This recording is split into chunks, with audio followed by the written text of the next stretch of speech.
La méga-usine a un appétit vorace. Chaque semaine, elle consomme pas moins de 5000 tonnes d'acier. L'alimentation des fours exige à elle seule plus de 3000 tonnes de charbon. Des dizaines de paires de bras alignés soutiennent les feux de forge intenses. D'autres déplacent les cuves en ébullition.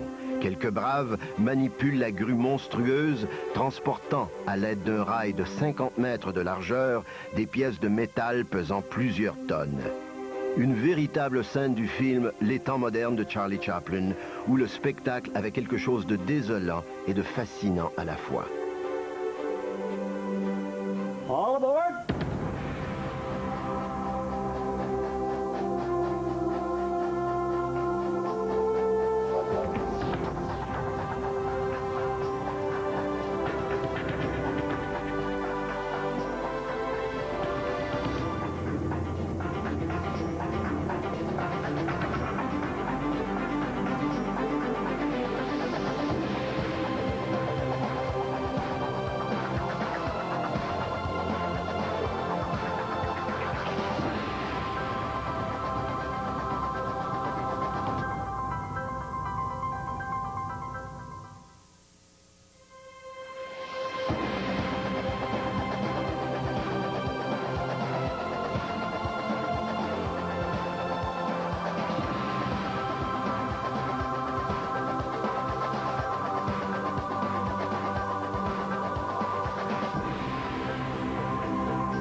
La démesure, voilà bien le mot qui la décrit le mieux. Avec ses 100 mètres de largeur et longue de plus de 400 mètres, c'était le plus grand bâtiment construit sous un seul toit au Canada. De ses larges fenêtres, terminées en arc de cercle, jaillissait une lumière bleutée, parfois aveuglante. De la rue, on aurait pu croire qu'il s'agissait de l'antichambre de l'enfer. Des bruits de métal assourdissants et le ronronnement des feux de forge accompagnaient la respiration sèche des ouvriers en sueur, noirs de suie. Dès l'aurore, des masses d'ouvriers prenaient le chemin de l'usine, puis s'engouffraient dans cet immense fourneau de briques rouges appelé la Loco Shop. Ces travailleurs ont été les bras et le cœur de l'un des plus vastes complexes ferroviaires au monde, les usines Angus de Montréal, érigées par le Canadien Pacifique en 1904. Jusqu'à 12 000 employés y travailleront, réparant et construisant ces monstres d'acier, symboles de la puissance du chemin de fer, les locomotives. Les activités aux usines Angus se sont poursuivies jusqu'en 1992. Le 31 janvier, une dernière locomotive sortait de ses ateliers. Derrière elle, les portes se refermaient à jamais.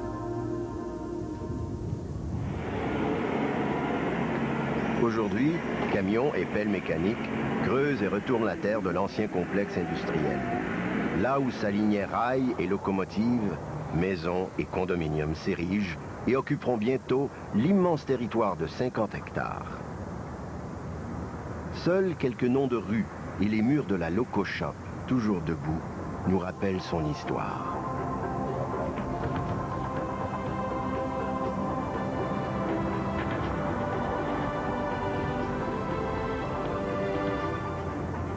L'aventure commence à la fin du 19e siècle. À cette époque, le Canadien Pacifique est l'une des principales entreprises ferroviaires du pays. Son réseau est bien structuré. Le chemin de fer intercontinental lui a donné accès au Pacifique et certaines liaisons lui permettent d'atteindre les États-Unis. La fièvre du rail, qui a fait plusieurs victimes chez les compagnies ferroviaires canadiennes, n'a pas atteint le Canadien Pacifique, qui peut se vanter de posséder l'un des rares chemins de fer rentables.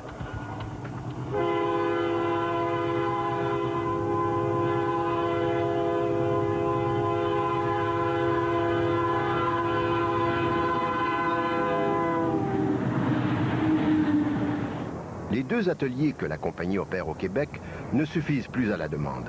Il faut quelque chose de plus gros, une usine digne des ambitions de la compagnie et de celle de Cornelius Van Horn, maître du rail au Canada.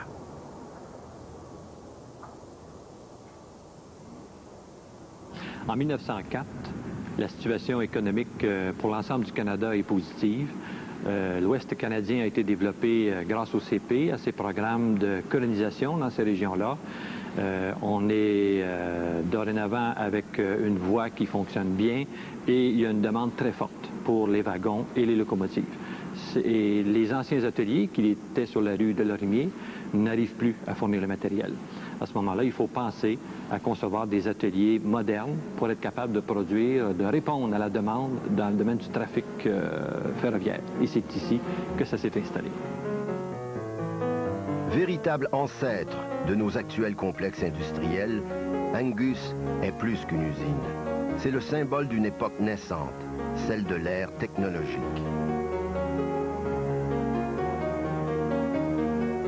Avec ses 76 bâtiments principaux et secondaires, ses grues géantes, son terrain de près de 3 millions de mètres carrés et ses 80 km de rails, Angus dépasse tout ce qui s'était construit et se construirait jamais au Canada. Mis à part la Baldwin Locomotive Shop Works de Philadelphie, elle n'avait pas d'équivalent en Amérique du Nord. Quand on parle de locomotives à vapeur, on parle de machines qui non seulement ont besoin d'être construites à l'origine, mais également entretenues très régulièrement. Et juste pour donner un indice, une locomotive à vapeur a besoin d'être entièrement reconstruite à tous les 5 ans, c'est-à-dire qu'elle retourne un peu au bercail pour être entièrement révisée, démontée complètement. Et si on a à y intégrer des innovations, parce qu'entre-temps, bien entendu, on améliore certaines choses, on va le faire. Les Shop Angus était vraiment une plaque tournante pour la construction et l'entretien des locomotives à vapeur. En 10 ans, la compagnie dépensera 130 millions de dollars pour la fabrication de ces véhicules. Au début du 20e siècle, le chemin de fer vit son âge d'or. Et c'est précisément sur le précieux métal que roulent les compagnies comme le CP, dont les revenus frisent les 140 millions de dollars. Dans ce Montréal du début du siècle, alors que l'électricité et l'eau courante représentent encore un luxe pour une partie de la population, les commodités que l'on retrouve à l'intérieur de l'usine Angus sont l'incarnation même du modernisme. Un système d'aération, des puits artésiens fournissant de l'eau potable aux ouvriers et le chauffage atteignant près de 20 degrés Celsius étaient de grandes innovations pour l'époque.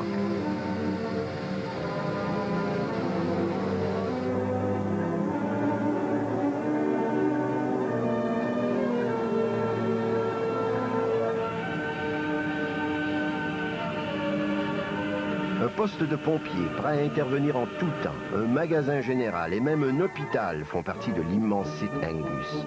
Modèle de l'usine citée, Angus est plus qu'une usine pour ses travailleurs. C'est une ville dans la ville. Si j'imagine qu'il va y avoir, dans toute l'usine, c'est entre 12 000 et 15 000. Entre 12 000 et 15 000. C'est du monde, beaucoup, beaucoup, beaucoup. Ici, c'est comme des fourmis. Ça sort de partout. Ces gars-là sont rentrés, ils ne connaissaient pas grand-chose, puis ils sont sortis. Il y avait une carte de reconnaissance. C'est important.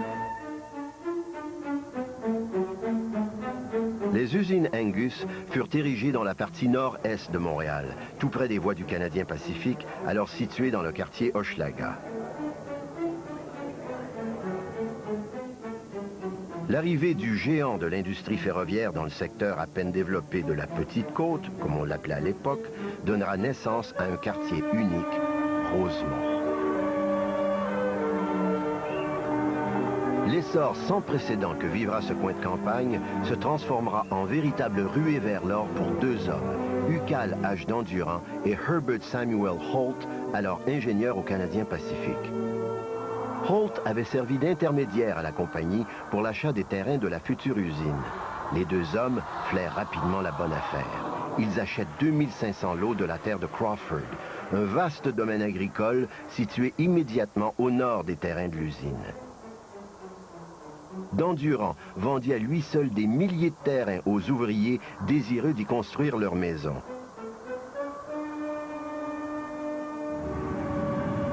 Sa riche résidence, aux allures de château, occupant le coin formé des rues Berry et Sherbrooke, montre bien à quel point l'entreprise fut lucrative.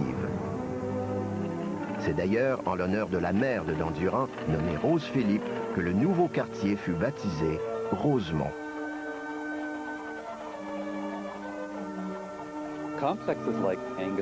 Les grands complexes industriels comme celui d'Angus ont eu un profond impact sur le développement de nouveaux quartiers résidentiels. Lorsque ces usines sont aménagées, que ce soit Ogden à Calgary, Angus ou Pointe-Saint-Charles à Montréal, leur installation précède toujours la naissance d'un centre urbain. Elles nécessitent tellement d'espace qu'on doit les localiser sur des terrains situés loin des villes. Une fois en opération, elles emploient des milliers de travailleurs et ces milliers de travailleurs ont évidemment besoin d'autant de maisons. Assez rapidement poussent ce qu'on peut appeler des quartiers instantanés. Les compagnies ferroviaires ne sont pas intéressées à participer à la construction et à l'aménagement de ces nouveaux quartiers. C'est trop pour eux. Ils n'y trouvent tout simplement aucun intérêt et n'en ont pas les moyens. Des promoteurs indépendants flairent évidemment la bonne affaire et investissent très rapidement. Dans le cas de l'arrivée des usines Angus, ce n'est pas seulement le quartier Hochelaga-Maisonneuve qui s'est agrandi, mais un nouveau quartier est né sur le flanc nord des usines Angus, Rosemont. Rosemont a été un de ces quartiers instantanés, avec un nombre incalculable de rues, où s'alignent des milliers de duplex et de triplex, où habitent les travailleurs. Rosemont est une véritable créature du Canadien Pacifique. C'est une grande cité ouvrière bâtie autour d'une source unique de revenus.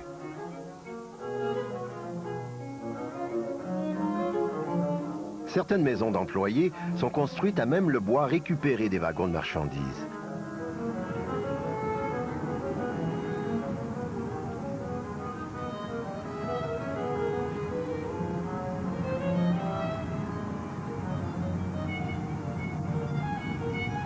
La cloche de l'église Sainte-Philomène, aujourd'hui Saint-Esprit, est un don du Canadien Pacifique.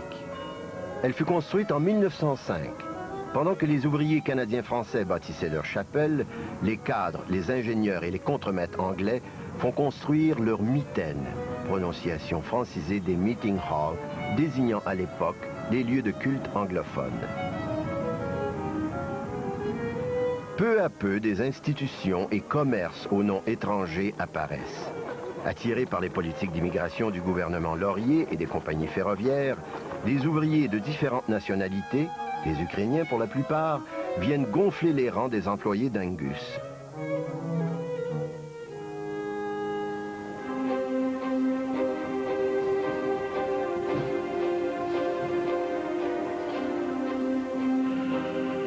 Chaque jour, des masses d'ouvriers désertaient les maisons du quartier, franchissaient les grandes portes situées aux extrémités des ateliers pour pénétrer dans le ventre du dragon.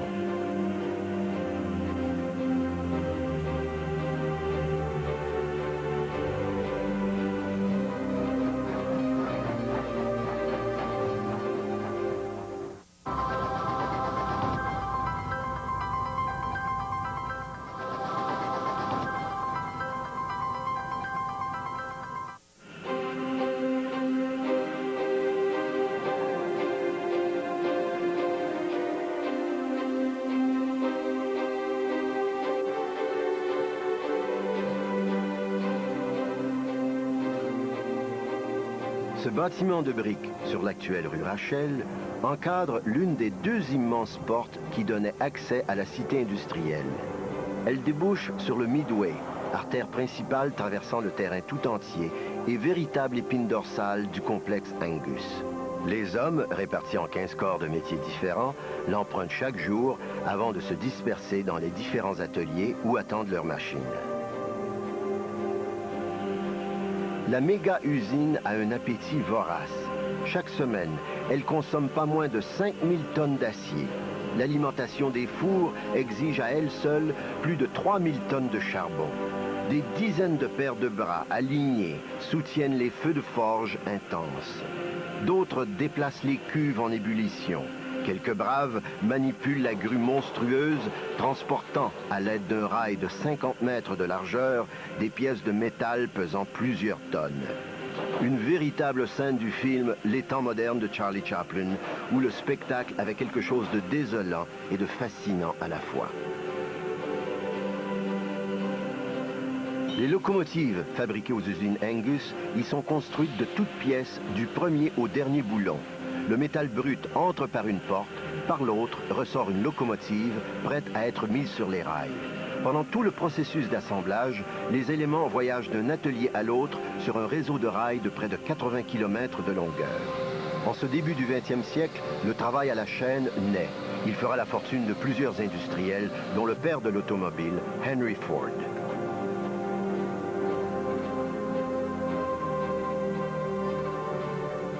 Pour la littérature de l'époque, on dit que c'était le plus grand édifice ou la plus grande usine sous le même toit, c'est l'expression qu'on utilisait. Oui, c'était gros, c'était énorme, mais ça répondait à la demande. Et ça répondait à l'ampleur de ce que le gouvernement canadien et le CP est en train de faire dans l'Ouest canadien. C'était nécessaire. Et le fait aussi qu'il y ait une grande entreprise, il y avait le Grand Tronc évidemment, là, mais finalement, pour l'Ouest canadien, il y avait une grande entreprise où on avait consolidé tout le potentiel et l'avenir du Canada, bien, ça justifiait l'ampleur de ça. Les hommes assignés à la construction de la fournaise chaudière, la pièce maîtresse de la locomotive, vivent au milieu d'un vacarme assourdissant. La boîte à feu, comme on l'appelle, est faite d'acier et de cuivre. Les pièces sont découpées, travaillées, percées de trous et rivetées. Les locomotives à vapeur devaient être construites pour durer 100 ans. Il fallait donc que la fournaise puisse supporter un feu d'enfer pendant tout ce temps. Une fois toutes les composantes assemblées, l'atelier principal, la loco-shop, devenait le théâtre d'une opération aux dimensions gigantesques. Les colosses étaient alors littéralement suspendus au-dessus des têtes des ouvriers, affairés à effectuer les derniers ajustements. Voir ces géants pesant près de 100 tonnes, facilement soulevés par le travail des grues et flottant dans le ciel de l'atelier, était un spectacle unique en son genre. Angus avait la réputation de fabriquer de solides engins sur lesquels dessinateurs et ingénieurs s'étaient longuement penchés dans l'une des deux immenses salles à dessin employant jusqu'à 200 personnes. Une locomotive, plus que toute autre, témoigne des belles années d'Angus. Un exemplaire numéroté 999, conservé au Musée ferroviaire canadien de Saint-Constant, nous la montre dans toute sa splendeur. C'est la fameuse Ten-Wheeler. La Ten-Wheeler est une locomotive de type 4-6-0. Cela signifie que l'engin comporte 4 roues à l'avant, 6 roues au centre et aucune à l'arrière. Les premières dirigent la locomotive, les autres la tirent. Toutes les locomotives étaient classées selon ce principe, reposant sur le nombre et la fonction des roues. Quand on a commencé à améliorer les locomotives à vapeur vers le milieu du 19e siècle, on s'est rendu compte qu'il fallait améliorer et la disposition des roues à l'avant pour faciliter les tournants, les courbes, etc. Et en même temps, améliorer les roues porteuses qui sont en même temps celles qui font la traction. Donc le premier type qui s'est développé, c'est ce qu'on appelait le type American, le 4-4-0, qui est en fait une disposition de 4 roues directrices, 4 roues porteuses et 0 roues en arrière. Mais vers la fin du 19e siècle, on a développé un modèle un petit peu amélioré qui va être beaucoup plus généralisé que le 4-4-0 American. C'est le type dit 4-6-0, mieux connu sous le nom de Ten-Wheeler.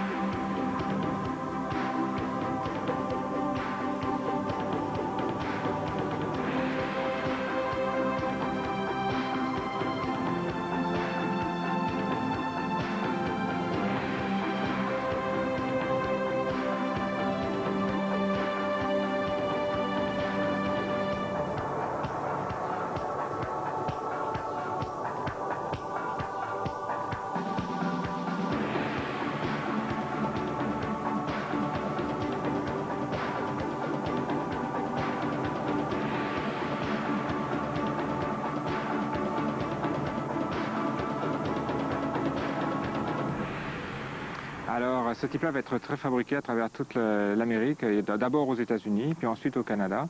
Et ce type-là a l'avantage de rajouter une roue porteuse électractrice qui accroît la force de la machine et lui permet d'être une excellente locomotive pour à la fois le transport de passagers et le transport de marchandises.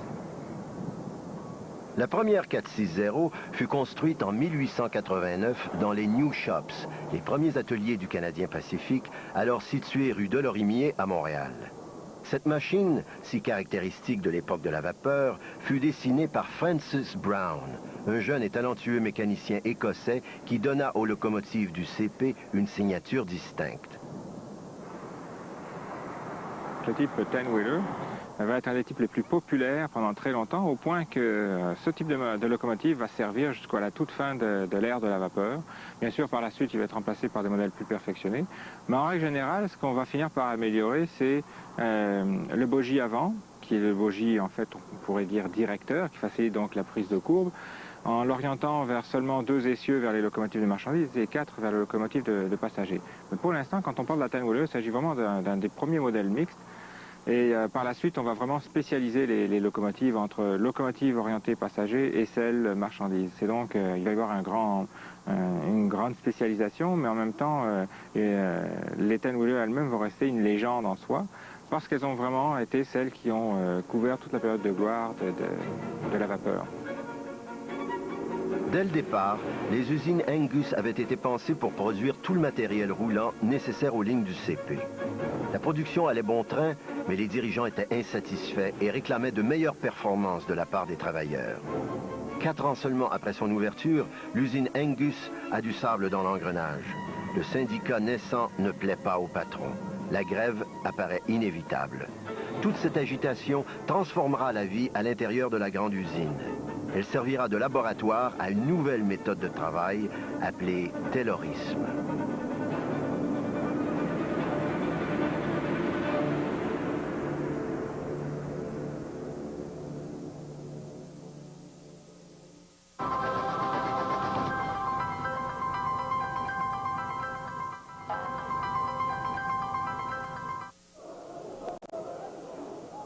Lutte déchirante, affrontements entre patrons et ouvriers.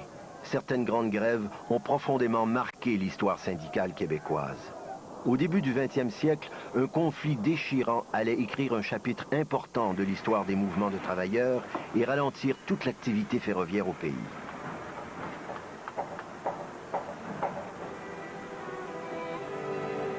Ce matin, à 10 heures, les ouvriers des usines de la Compagnie du Canadien Pacifique, de Halifax à Vancouver, ont abandonné l'ouvrage. À Montréal, le débrayage est complet.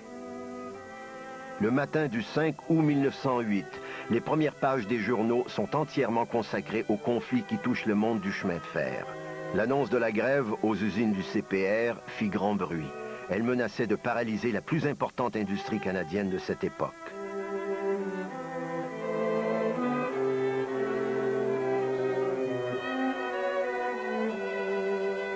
Comme lors des grandes grèves, celles de l'amiante ou de l'aluminium, les ouvriers d'Angus et ceux de toutes les usines propriétés du CPR allaient se mesurer à un géant.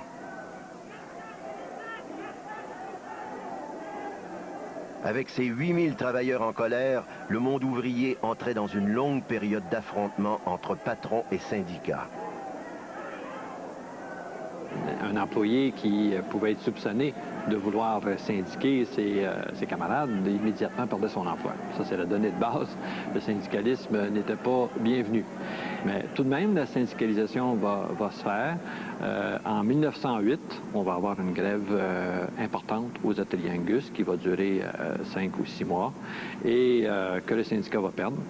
La raison pour laquelle la grève a été déclenchée, c'est que le vice-président de CP avait tout bonnement déclaré qu'il ne reconnaîtrait plus le syndicat et qu'il allait négocier avec chacun des employés les conditions salariales à partir de ses compétences ou de sa productivité.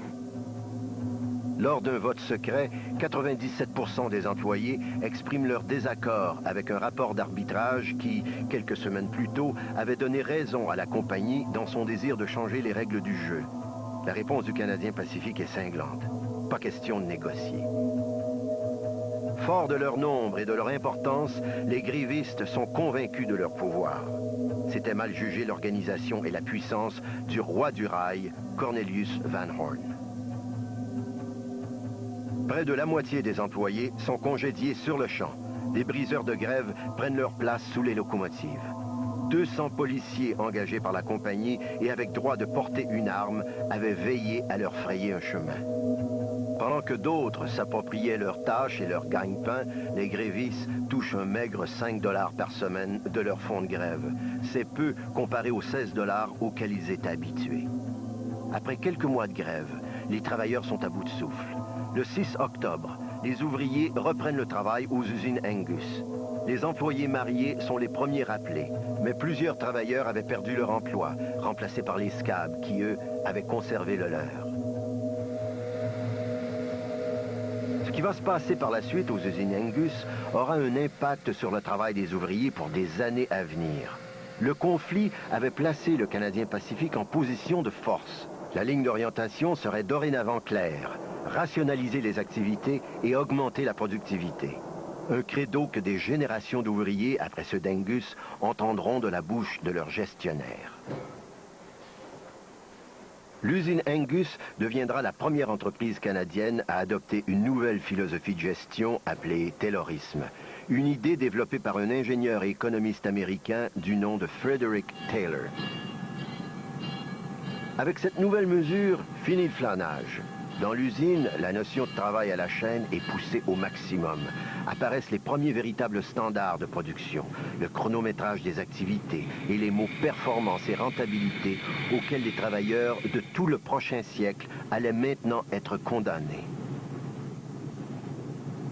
Le taylorisme, c'est non pas une théorie, mais une façon d'organiser une usine qui fait que chaque geste qui est posé est minuté et décrit. Ce qui fait que ça nous permet de savoir exactement combien de gestes il faut poser, combien de temps ça prend pour produire tel bien. Puis après ça, on peut l'appliquer comme un patron à un nouvel employé qui arrive. Angus se transforme en véritable usine laboratoire de cette nouvelle méthode de travail. L'ouvrier est scruté à la loupe. Il devient le point de mire d'un enquêteur. Il est observé, son temps de travail étudié, comptabilisé, fiché.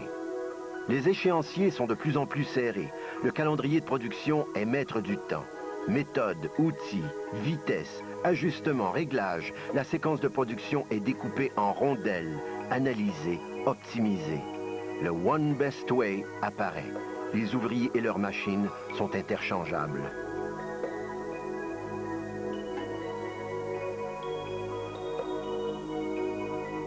Du point de vue de l'entreprise, ce que ça leur permettait d'introduire, cette façon de procéder-là, c'était le taylorisme permettait de décrire chacun des gestes des employés, donc d'évaluer la performance de l'employé et de le payer en fonction de sa productivité.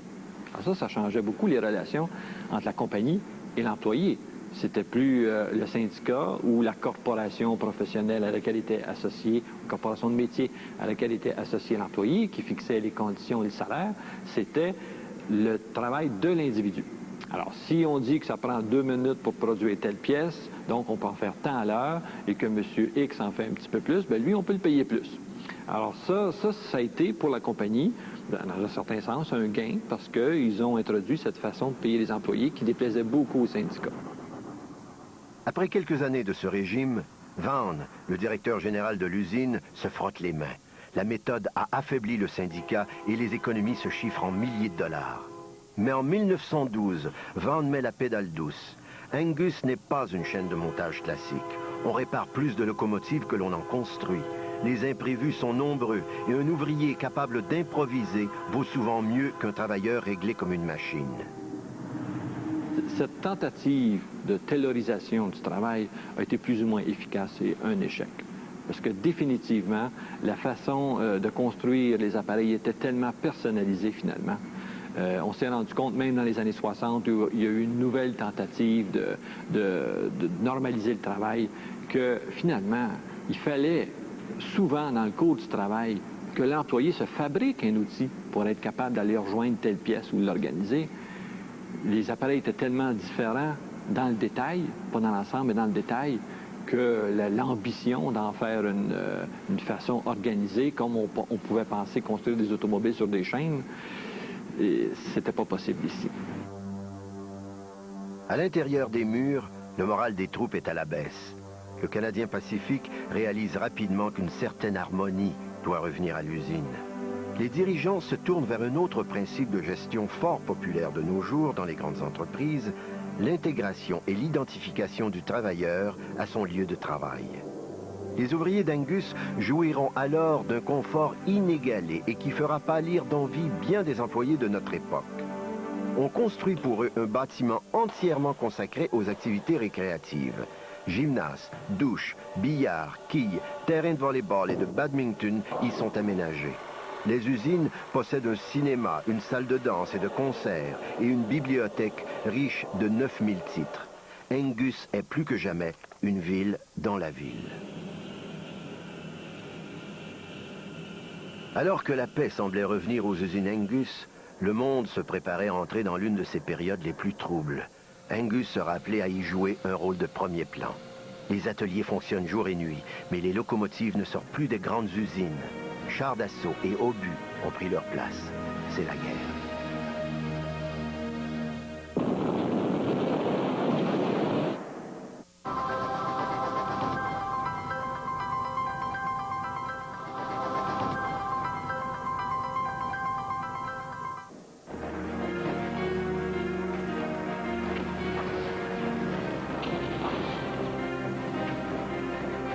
Nous sommes en 1914. Le monde est en guerre. Thomas Shaughnessy, alors président du Canadien Pacifique, met toutes les ressources de la compagnie à la disposition du gouvernement canadien. Les trains assurent le transport des troupes pendant qu'Angus, transformé en usine de guerre, s'occupe des bombes et du matériel destiné au front. L'usine produit 24 heures sur 24, 7 jours par semaine. L'histoire se répétera lors du second conflit mondial 25 ans plus tard. Au cours de ces deux grandes guerres, Angus sera l'usine qui offrira la plus grande contribution canadienne au plan du matériel militaire. Ce changement de vocation, auquel doivent s'adapter les travailleurs de l'usine de Rosemont, n'est rien à côté du grand bouleversement que la guerre provoque au sein des ateliers. Une révolution est aux portes des usines. Elle prend les traits de frêles silhouettes portant salopettes et combinaisons. Les femmes faisaient leur entrée dans le monde des hommes, celui du travail. Outils en main, elles seront près de 200 à prendre d'assaut les colosses d'acier, effectuant les mêmes tâches et gagnant le même salaire que leurs confrères masculins. Au cours de la Seconde Guerre mondiale, Angus atteint des sommets inégalés. Pendant que des hommes partent au front, les ouvriers de Montréal font leur effort de guerre en construisant pour eux moteurs de corvettes, détecteurs de sous-marins et appareils de précision. Mais la véritable signature de l'usine, la voici. Le Valentine, un char d'assaut, un vrai. Le Valentine était un char de conception britannique. Les premiers plans de ce blindé, terminés à la veille de la Saint-Valentin, lui ont valu ce nom pour le moins original. Ces rangées de chars s'alignant près des voies ferrées du site Angus attiraient les regards. « Donnez-moi les outils », avait dit Churchill. La réponse des travailleurs d'Angus était le Valentine. Le blindé faisait la fierté des ouvriers, mais il était surtout la carte de visite qu'il réservait à Hitler. C'est une belle petite machine, puis faite pour son usage. Rapide, un blitz, on s'en va. Pas pour battre les gros churams des Américains ou des Allemands. Mais les petites machines, c'était fait pour ça. C'était fait pour aller vite, puis on disparaît. Bien des modifications ont dû être apportées au Valentine avant qu'il ne parade fièrement dans les rues. Construire des chars d'assaut n'était pas chose simple pour les ingénieurs canadiens. Les connaissances dans ce domaine étaient limitées et les communications avec la firme britannique en ces temps de guerre s'avéraient difficiles. Le Valentine s'est finalement avéré un char plus que convenable. Il était léger, facile à manier et surtout difficile à repérer. La majorité des chars produits à Montréal entre 1941 et 1943 étaient destinés à la Russie.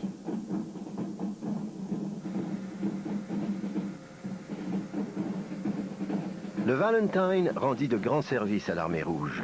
Mais on raconte que Staline, qui n'appréciait pas d'être tributaire des Alliés pour la défense de son territoire, n'aurait jamais payé aux Anglais la facture pour les Valentines. Au milieu de la guerre, le blindé canadien sera peu à peu remplacé par des chars plus performants et plus rapides. Les derniers exemplaires auraient servi de cible pour l'entraînement des militaires canadiens pendant que des centaines d'autres finissaient leur carrière dans le fond de l'océan. Ah, c'était des bonnes machines. Ils ont été bien acceptées, ils ont été bien arrêtés, mais comme je te dis, à l'embouchure de l'Atlantique, des maudits Allemands avec les sous-marins attendaient. Oups, il y en a un pruneau. Puis bon, lui, hein? Des fois, le bateau allait avec. En 1990, les habitants du petit village de Telpino en Ukraine, situé à 180 km de Kiev, trouvent un char d'assaut. Ils le retirent de la vase où il gisait depuis la dernière guerre. Le blindé était un Valentine 8A, produit par les usines Angus. 3 employés mandatés par le Canadien Pacifique se rendent en Ukraine pour vérifier les dires. André Langlois, un des derniers patrons des usines Angus, était du voyage. En fait, c'est que le Canadien Pacifique a reçu une lettre de l'Ukraine disant qu'il y avait sorti de la vase un des chars d'assaut qui avait sombré dans la vase durant la campagne entre la Russie et les Allemands dans les années de 1943-1944.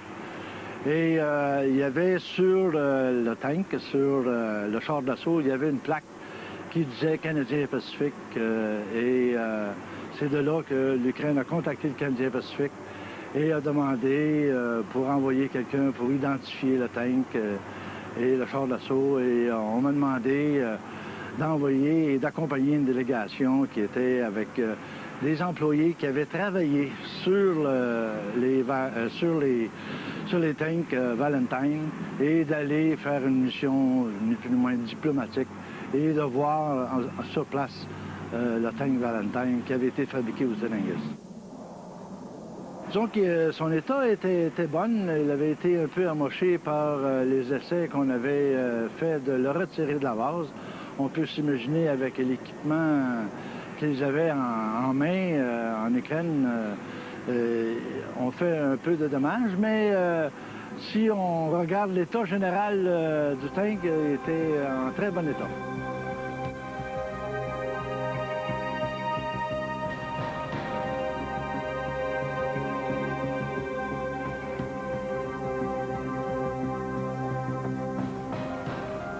Il a fallu de la force, mais aussi bien de la volonté politique pour récupérer le Valentine et le repatrier au Canada. En échange de matériel médical, les villageois ont finalement laissé repartir le bon vieux blindé vers sa terre d'origine. Ce Valentine était l'un des derniers chars à être produit aux usines Angus au cours de la Seconde Guerre mondiale.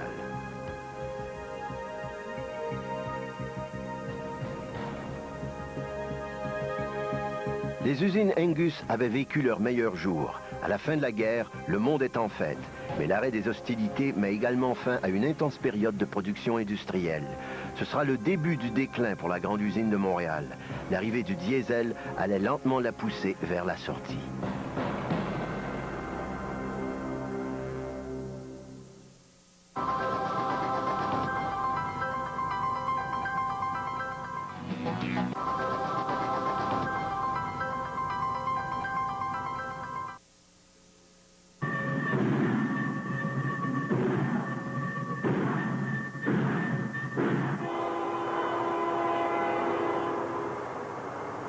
La guerre est terminée. La vie peut maintenant reprendre son cours normal. En 1945, Angus emploie toujours 8000 personnes à Montréal. Mais de moins en moins de locomotives à vapeur sortent des ateliers du Canadien Pacifique. Angus a progressivement cessé la production de locomotives et se concentre presque uniquement à la réparation du matériel déjà existant.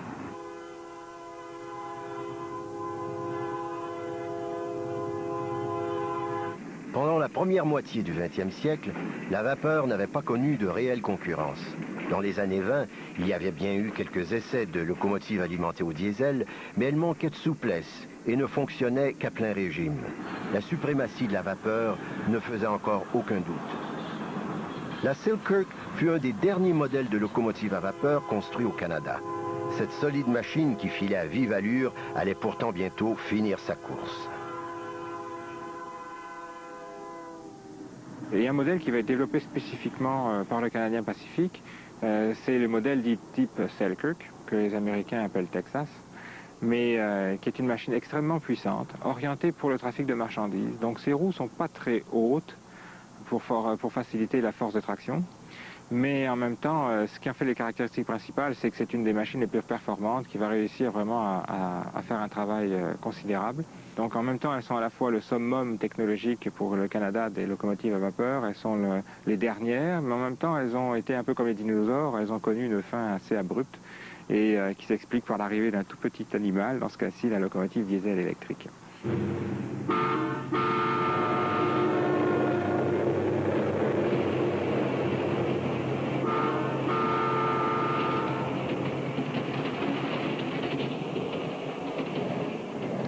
Dans les années 20 et les années 30, le Canada va connaître plusieurs tests de locomotives diesel ou diesel vapeur, diesel électrique, pour voir si le concept était viable. Mais en fait, il va falloir attendre l'après-guerre pour voir introduire au Canada des locomotives efficaces, et en particulier dans les cours de triage. Le Canadien Pacifique, en 1948, va construire la toute première locomotive diesel électrique efficace pour sa cour de triage. Il va confier le projet à la Montreal Locomotive Works. Et cette locomotive, celle-ci, la 70-77, va être en fait, malgré sa petite taille, une locomotive très importante dans l'histoire canadienne. Une de ses consoeurs, en 1951, va prouver qu'une locomotive diesel électrique, quelle que soit sa taille, bat largement les locomotives à vapeur sur leur propre terrain, soit les grandes lignes. Le Canadien Pacifique prend donc rapidement la décision de se lancer dans la construction des locomotives diesel. L'usine Angus est spécialisée dans la réparation et non la construction. Alors qu'il fallait remonter une locomotive à vapeur à tous les 5 ans, les engins au diesel ne nécessitent un entretien majeur qu'aux 25 ans seulement. Angus est déclassé. Les emplois ne cessent de diminuer. Des bâtiments entiers disparaissent. On a commencé en 58, pas tellement longtemps après je suis arrivé, on a commencé à démolir ce que je disais tantôt, la botte à note, où on fabriquait nos propres bottes et nos propres noirs. On a commencé à démolir ça. Ensuite de ça, on a démoli l'atelier où on faisait nos roues. On coulait nos propres roues pour les wagons. Alors la demande était de moins en moins bonne dans le sens que la compétition, encore une fois extérieure, nous fournissait des roues peut-être de qualité aussi bonne, mais à des prix qui étaient beaucoup différents. Nous sommes dans les années 60. La voie maritime du Saint-Laurent est ouverte. Les camions, l'avion, l'automobile prétendent au titre de maître des transports et grugent de plus en plus la part de marché de l'industrie ferroviaire. Toutes les compagnies éprouvent des difficultés. Angus n'est pas épargné. L'immense gare de triage Saint-Luc est ouverte. Elle devient rapidement un des plus importants centres de réparation des locomotives diesel au Canada.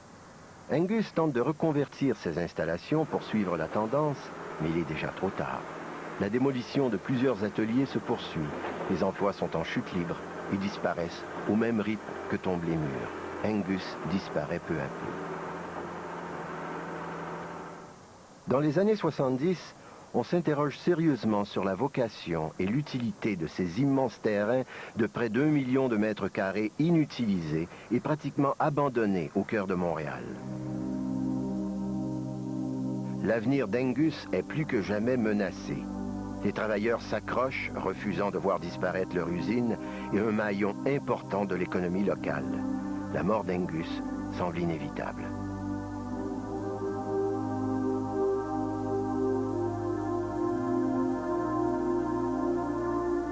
En 1992, les discussions sont terminées. Une dernière locomotive sort des ateliers.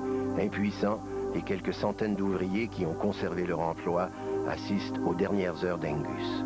C'est la fin. 950 hommes retournent chez eux. Demain, ils ne rentreront pas à l'usine. Une fois les derniers ouvriers passés la barrière, le directeur général d'Angus, André Langlois, mettait définitivement la clé dans la porte.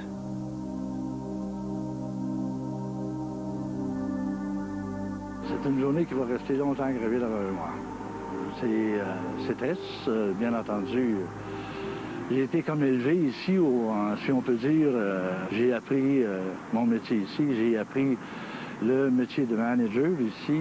C'est ici que j'ai fait mes premières armes en tant que manager. Donc, c'est certainement pas sans un serrement de cœur qu'on voit un atelier de cette envergure-là fermé. Les usines Angus étaient quasiment comme un patrimoine ici. Et regardez certainement pas d'un bon oeil la fermeture des usines Angus, surtout que dans l'Est, ici, les usines, une après l'autre, fermaient leurs portes. Angus, la ville dans la ville, celle qui donna naissance à un quartier entier, renaît peu à peu de ses cendres. Là où hier encore on construisait des machines qui faisaient la fierté du pays, aujourd'hui on bâtit les maisons d'une future cité-jardin. L'immense Loco Shop abritera bientôt un supermarché d'alimentation et un mail industriel. Le Canadien Pacifique, par le biais d'une filiale, a conservé des intérêts dans le projet et gère une partie importante des travaux d'aménagement. La grande cité industrielle qui avait attiré tant de familles dans le quartier Rosemont offre maintenant ses terres à une nouvelle génération de résidents.